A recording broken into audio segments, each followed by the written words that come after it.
All right. So Serena Williams, the GOAT herself, just came out and told us that she is using a GLP-1 after having her baby. And she is working with a company called Ro.co under the mantra, it's not a shortcut, it's healthcare. And I really love that. And specifically, it reminds me of a quote from the Bible, Proverbs 27:12, which states, the prudent see danger and take refuge, but the simple keep going and pay the penalty. And in this case, just as a personal story, I am also postpartum. So I understand the struggle of hormones not working, having two babies back to back, and things are just doing the thing that you don't want them to do. It's not working out for you. And long term, I'm still pretty short term in my journey. But long term, if you see that something is not going to be working well for your health, you are working on yourself, diet, physical activity, but you need a little extra help because the long game here is that we are trying to prevent heart disease. We are trying to prevent kidney disease and all the other things that come along with having added weight on you, the prudency danger. So you are recognizing that if I let this thing linger, even an imbalance in hormones can cause issues down the line. So taking refuge might be seeking a tool like a medication that's going to help you out. And then the second part of that verse says, but the simple keep going and pay the penalty. And maybe you're in a situation where you're like, okay, right now I'm not ready for it. I don't want to do that. I don't want to take a medication. That's completely fine. There are other ways to take refuge other than taking a medication. The point here is to do something about whatever you're seeing as potential danger down the line. And so for Serena, the one who has a team of people around her that are there to help her with workouts and diet and like all the lifestyle things, her refuge in this case for her, which worked best for her and her healthcare team, was to take refuge and seek out the use of a GLP-1. And so I support that. I think another quote that I want y'all to keep in mind is what is right is not always popular, and what's popular is not always right. Because someone like Serena, who has a wide reach in terms of her voice and people listening, that's why the company Ro.co, I'm sure, wanted her to be a brand ambassador, is because they know that she has a large reach. And so it's going to make something that's already popular, using GLP-1 agonists, even more popular. And despite the fact that it is super popular, there's still a lot of stigma around it. And so I just want to try to dispel that and let you know that it is okay to use this tool, but just because it's okay and just because it's popular doesn't mean it's right for you. So thinking about what is going to be the best option for you. Even though you're seeing people use GLP-1s, you might do your due diligence, research it, look into it, and determine that there are other options that are better for you. I think that's the key and the operative word in the verse that I mentioned is making the prudent choice. So being very intentional and doing your background, being aware of what your options are and what this option, a GLP-1, could do for you, or what the risks are if you were to be someone to take it. So at any rate, just slow down, ask questions, choose what's going to fit right for you, your body, and your goals in this season of life. And what I really want to focus on in this video is if you are someone who is thinking about taking a GLP-1, you've looked at Serena or looked at people around you, because sometimes it's the people in your immediate circle, and thought, they've lost so much weight with it, but I don't know if it's right for me, or I don't want to take a medication. Whatever your thoughts are, I want this video to be a tool to help widen the awareness that you have.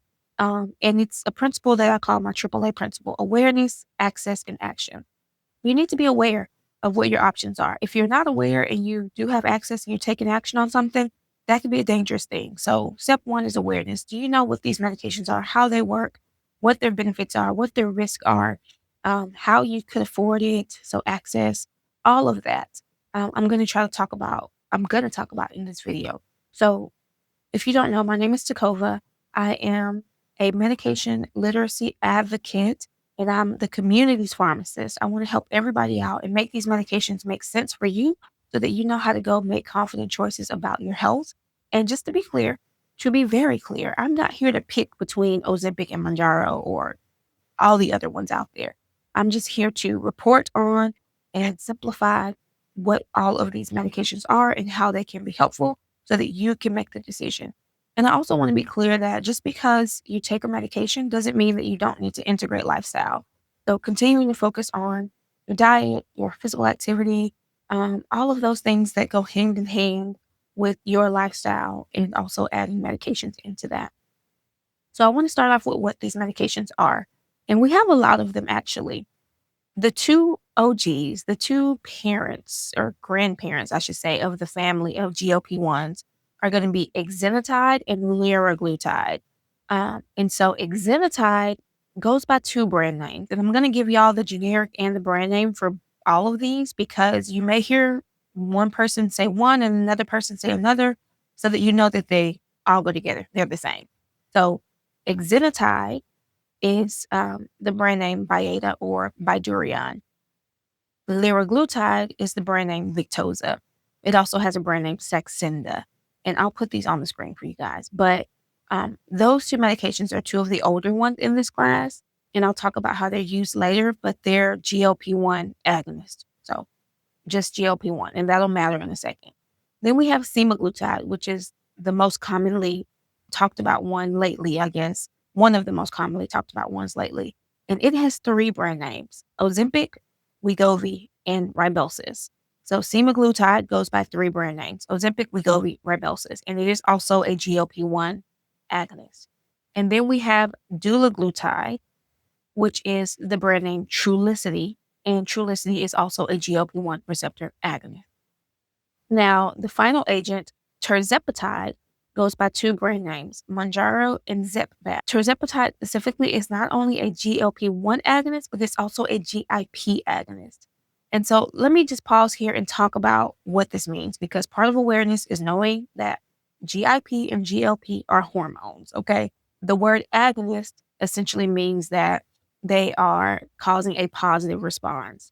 So in this case, we're using these medications to replace a hormone that our body already makes. What happens normally in the body is that when you eat, your body releases two hormones. A lot of things happen, but two hormones that we're talking about today, GLP-1 and GIP. GLP-1 stands for glucagon-like peptide 1, and GIP stands for glucose-dependent insulinotropic polypeptide. You don't have to know that past this moment. So if you're writing stuff down, you don't even have to write that down. I just want to say it out loud for the person that does want to know. So GLP-1 and GIP, these are both normal hormones in our body. So you eat, your body releases them. They both go to the pancreas and tell your pancreas to release insulin. And we need insulin to take sugar from your bloodstream and put it into all the cells of your body so that you can use that sugar or glucose for energy. It also goes to the liver and tells the liver to stop making glucose because we have enough, essentially. So I just ate. I don't need you to make any more glucose for me. I'm good. Another thing is that it sends signals to the brain that tells you that you're full. And so you don't want to eat much more because it sends that signal. And also it slows down digestion. So it just actively slows down how quickly your body is digesting food. So you feel fuller longer. So essentially 4 different things that these medications are doing: telling you to make more insulin, telling you to stop making glucose, telling your brain you're full, telling your gut to slow down. So our body normally makes this at baseline. You eat, it releases this. The problem is hormones are temperamental. All of these hormones are temperamental. And they require a nice balance in order to do things well and proper and in order. And so a lot of things can throw that off. If you have diabetes, down the line, you may have issues with producing enough of these hormones, or they may not be doing their job as well. And same thing if you are having issues getting weight off, it may mean that these hormones are imbalanced or there may not be enough of it. And so what we do with these drugs is we put that hormone back in your body. So when I talked about all of those first medications, I'll give you the brand name. So when I talked about Byetta, Victoza, Ozempic, Wegovy, Rybelsus, Trulicity, all of those are GLP-1 agonists. They only have GLP-1 in it. But the kicker with Mounjaro or Zepbound is that it has GLP-1 and GIP in it. So that's kind of the difference. And then the other thing with these is, as I mentioned, normally in our body, when you eat, then you release or produce these hormones that go and do their job. But with the shot, we're just giving you that shot. Most of these are once a week. So I'll stick with once a week. We're giving you that shot once a week, and it's slowly giving you GLP-1 um, and GIP, with or without GIP, slowly over the course of the week. So you're constantly getting levels of this, regardless of if you're eating or not. And you still may be producing some of your own GLP-1 and GIP, and likely you are after you eat. So it's just kind of adding more to the system to overcome whatever issue you may be having with producing insulin, or maybe making too much sugar, all of that. So just know those are your two natural hormones, and these drugs are copycats. They mimic, they act like GLP-1 and GIP. All right, so now that's out the way. I already talked about how they slow digestion. So they slow the digestion in your gut. They reduce your appetite. They do that by sending a signal to your brain.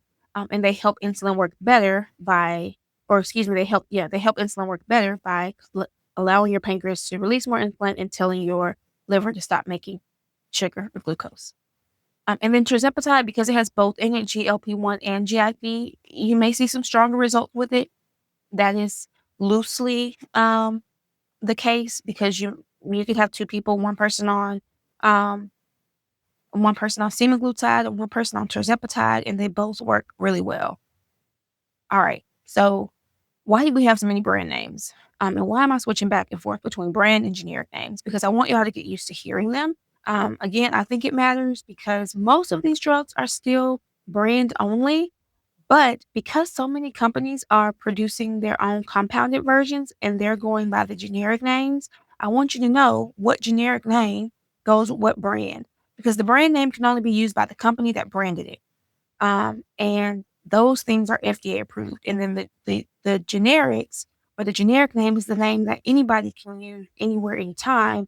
And so compounding companies will make the chemical semaglutide, and sell it as such, but they can't sell it under the brand name, or any of the brand names like Rybelsus.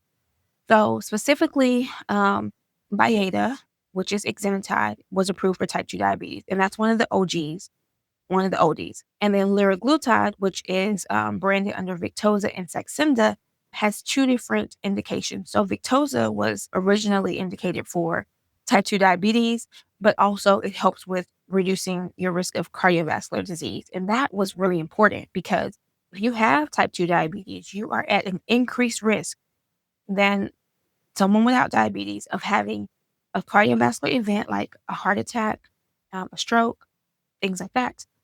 So if we have this medication that has been shown to reduce your risk over time, we're getting your blood sugar down and we're protecting your heart, all with one medication. So they took that and ran with it with other medications.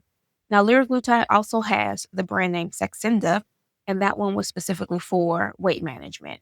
And it has its different criteria that go along with it. And depending on where you are in the country, you may or may not be seeing those used as much anymore, just because we do have newer agents.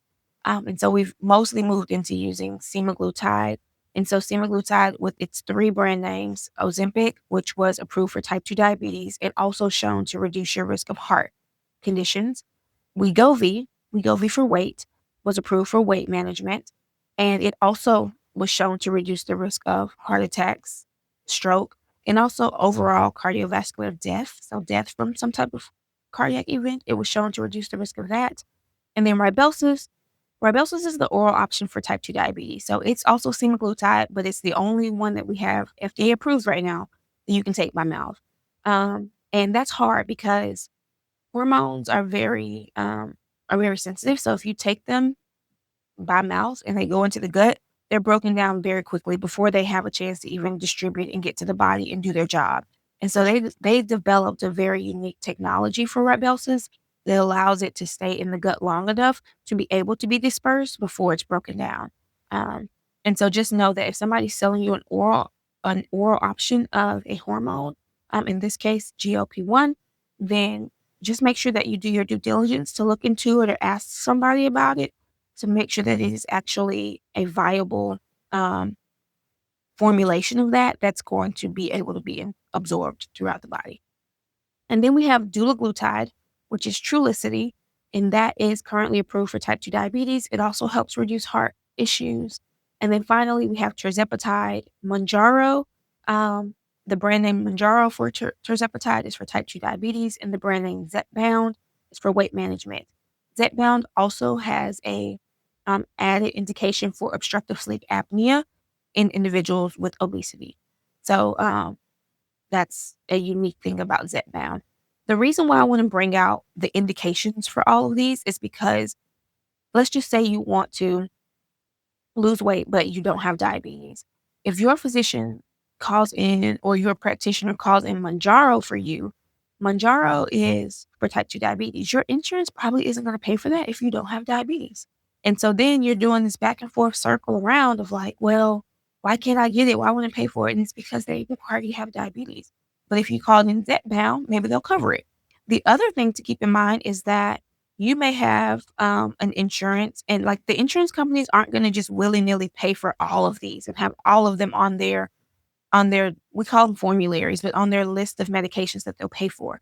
If they see that, 2 or 3 of these work really well, they'll put those 2 or 3 on their formulary. And so then your practitioner has to know that insurance A will cover Zepbound, but insurance B won't cover Zepbound, but it will cover Wegovy, for example. So that's something that I do a lot in my practice, is that I will look and see what's covered on the insurance when I talk to my student, and they'll be like, "Oh, I think I want to recommend to start this patient on Wegovy." And I'm like, "Can they afford it? Is it covered under insurance?" Because we don't want to send people to the pharmacy. And I work in a clinic with physicians. I don't want to send someone to a pharmacy only for them to be told that they can't get this medication because their insurance is not going to pay for it. When the simple fix would have been, let's look ahead of time to see what their insurance prefers to pay for. And it may not be Wegovy. It may be Zepbound or vice versa. So that's important for you to know as well for yourself, because when you're in your doctor's appointment and they recommend something, you can say, is it covered on my insurance? Or you might be able to call your insurance company and say, hey, I want to start a GLP-1. I've talked to my physician about it. What are my options? What does that look like for me? And most insurance companies now have patient advocate phone numbers that you can call to answer questions just like this. All right. I've talked about some effectiveness as I've gone through this, but I just want to touch on it very briefly again, just so that it's clear. A couple of things to bring out is that Mounjaro, because it has both GLP-1 and GIP in it, often outperforms Ozempic in terms of lowering A1C as well as reducing weight. So again, not always the case. You and your cousin could be on Mounjaro and Ozempic, and y'all could both have really great weight reduction. But from an objective standpoint, we've seen that Mounjaro does slightly outperform Ozempic. And then Semaglutide, under the brand Wegovy specifically, they did a study. It has been shown to have strong weight loss and also, the cardiovascular benefits.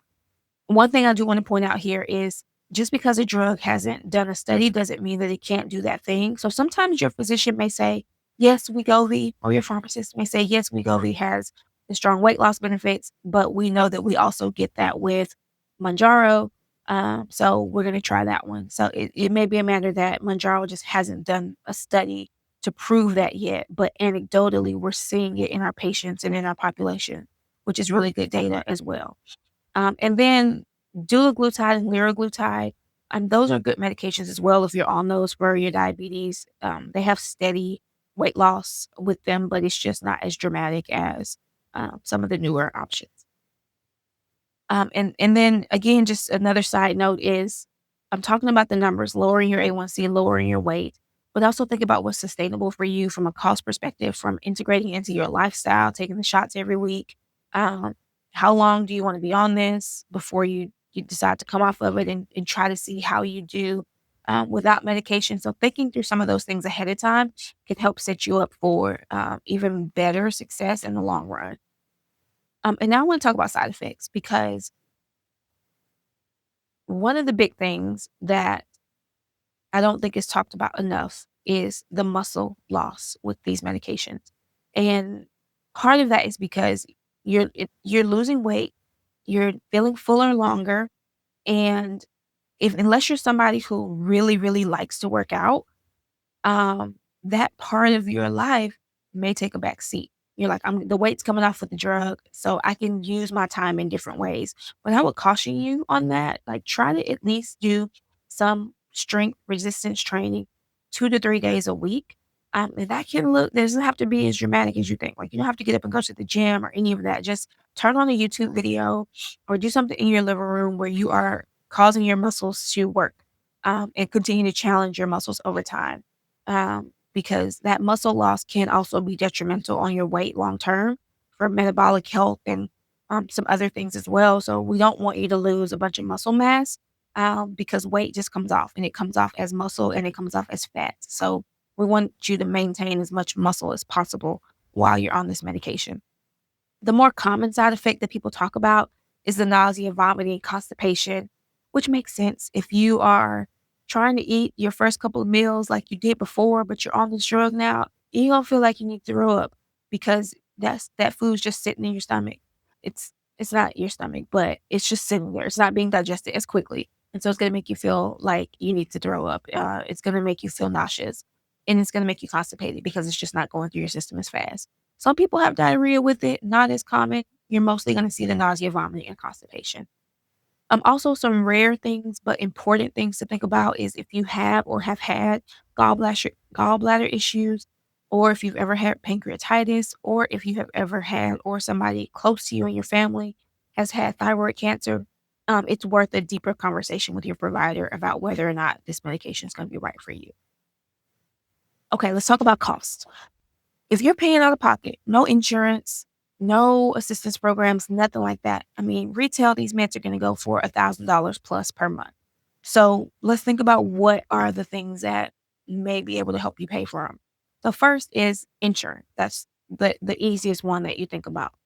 Blue Cross Blue Shield, whatever you have, does your insurance cover it? And I talked a little bit about making sure that you see which option your insurance covers, and also making sure that you know which indication you have for the drug. Because if you have diabetes, but you're not overweight, or vice versa, then one drug may be covered and the other one may not. So making sure that we are coding it right.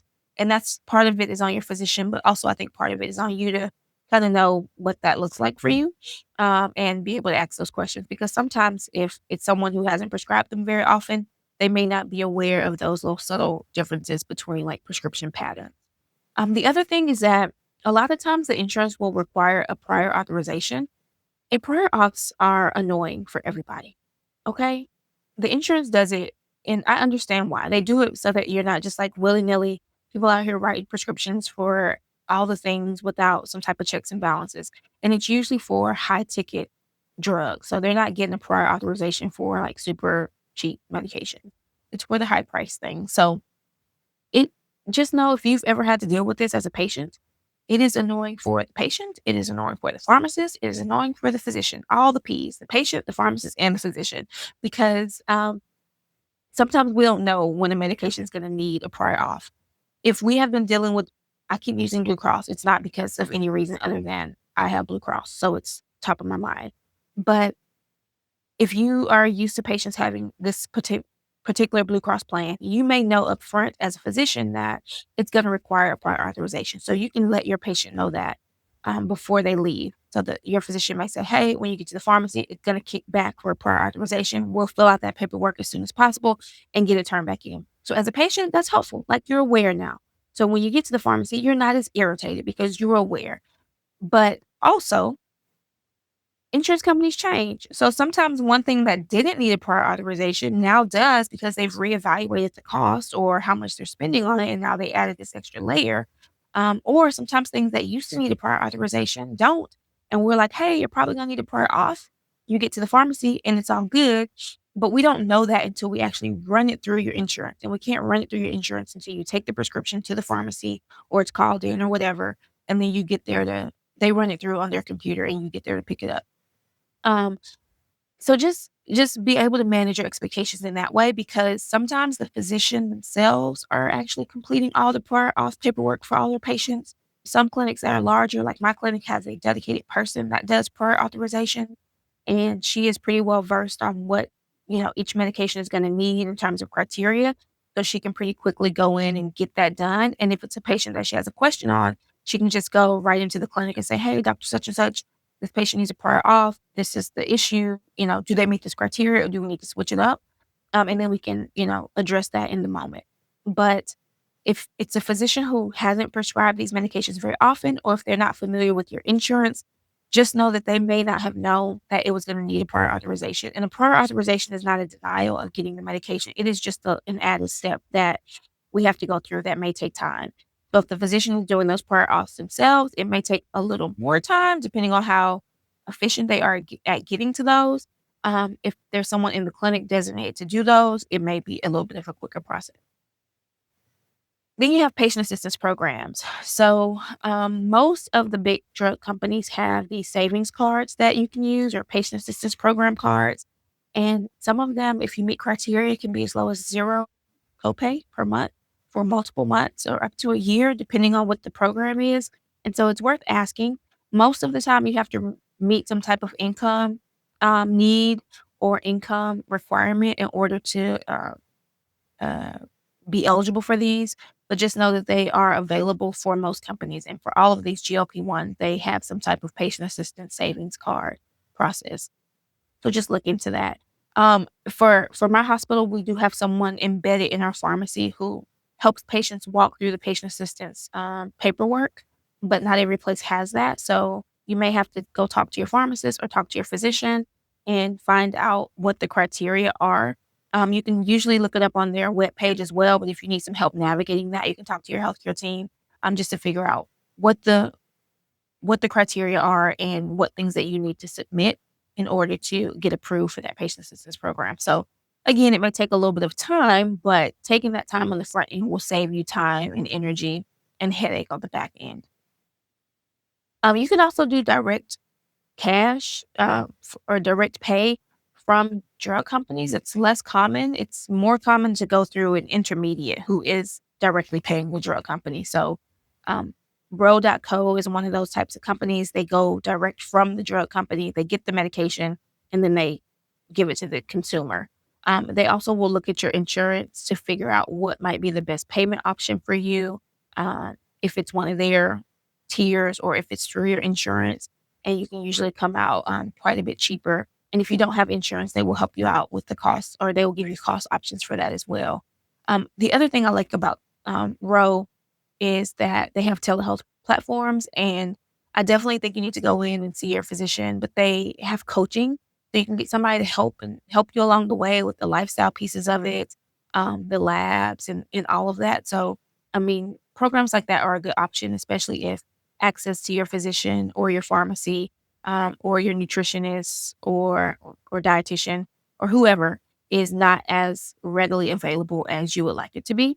These online platforms are pretty helpful for that. And there are others as well, but I mentioned Ro.co because that's the one Serena's using. And just know that there are others, so you can look into those as well.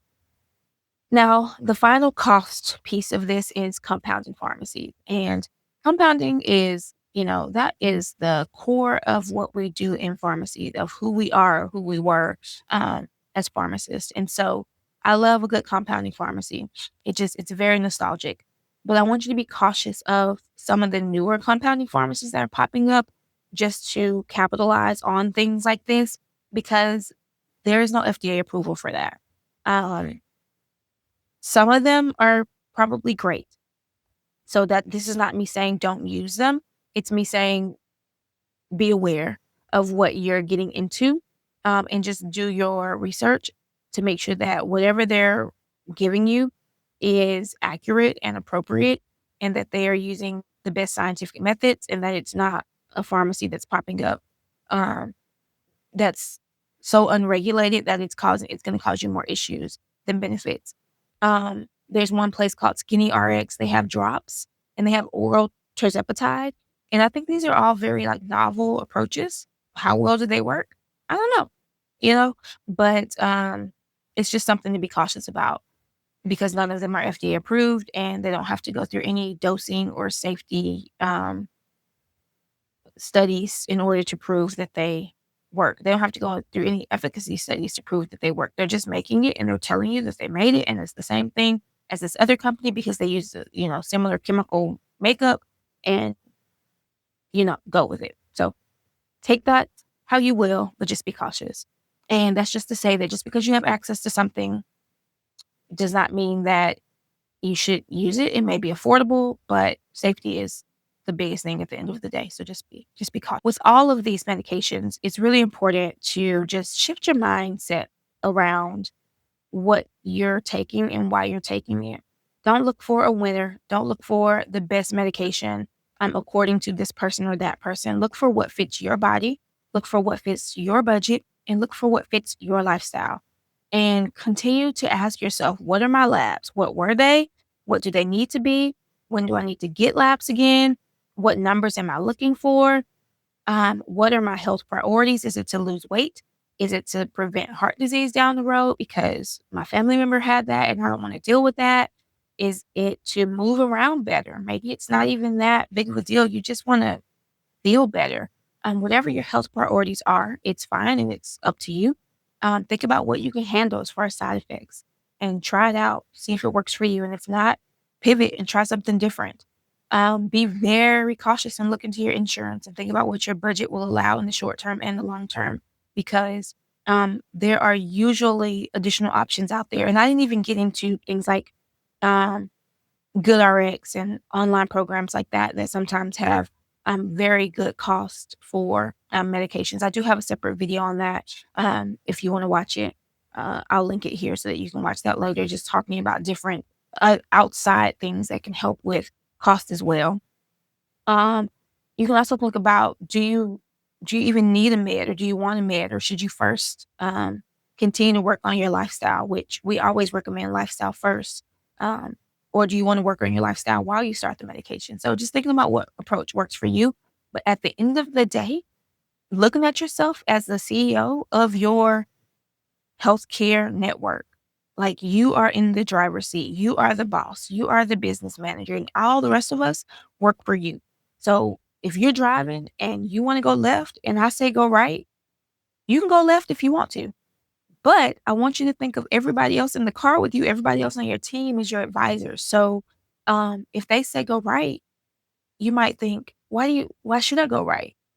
What's to the right that's not to the left? Oh, okay. Well, that makes sense to me. Just ask the questions to help you feel better about the decision to follow this person's guidance or this person's advice. Don't just blindly follow it without any complete understanding of how these medications work, where you are, where you're trying to be. If this is something that is helpful for you, please let me know in the comment box below if you learned something new in this video. But I'm going to land the plane here and bring this full circle, going back to Proverbs 27:12. The prudent see danger and take refuge, but the simple keep going and pay the penalty. Don't just go with what's popular. Seriously, pause, get the facts, make a wise choice. And when Serena states her mantra for Ro.co, it's not a shortcut, it's healthcare. Again, I just really felt that because people think that starting GLP-1s is failure when it's not. It's a tool. It's a tool that is going to be more efficient for you while you continue to sharpen your other tools in your lifestyle to get you to whatever your goals are. And even the most disciplined athletes sometimes need support. Even the people that have teams of people around them to help with diet and physical activity and all those things still need support, because balancing these hormones, y'all, it is a whole thing. And that is for men and women. I'm speaking as a woman, but that is for anybody. It can be difficult, and you don't always know what's going on with your hormones until you try something out and see if it works for you. So you have permission to accept help. And always think about awareness over popularity, because what's trending may not be right for you. It isn't always right, but it is your decision and your decision alone to make with the guidance and input from your healthcare team. If you want some more clarity around this, or if this video resonated with you and you want to be able to go back and look at this information later, download my free GLP-1 decision guide. There's also a quiz in there that will kind of walk you through whether or not you think this is right for you. It's just a quiz that I put together that I think will help you kind of delineate like what your goals are and what your plan could be. It'll walk you through some side effects in the guide, some access options that we talked about, as well as some next steps. So again, grab that in the comment box below, in the description box below. And remember, this video is for education purposes only. It is not medical advice.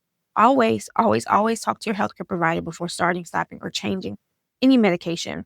I am a pharmacist, but I am not your personal pharmacist. I am here to help these medications make more sense for you. So again, talk to your provider about it. And until next time, thank you for watching.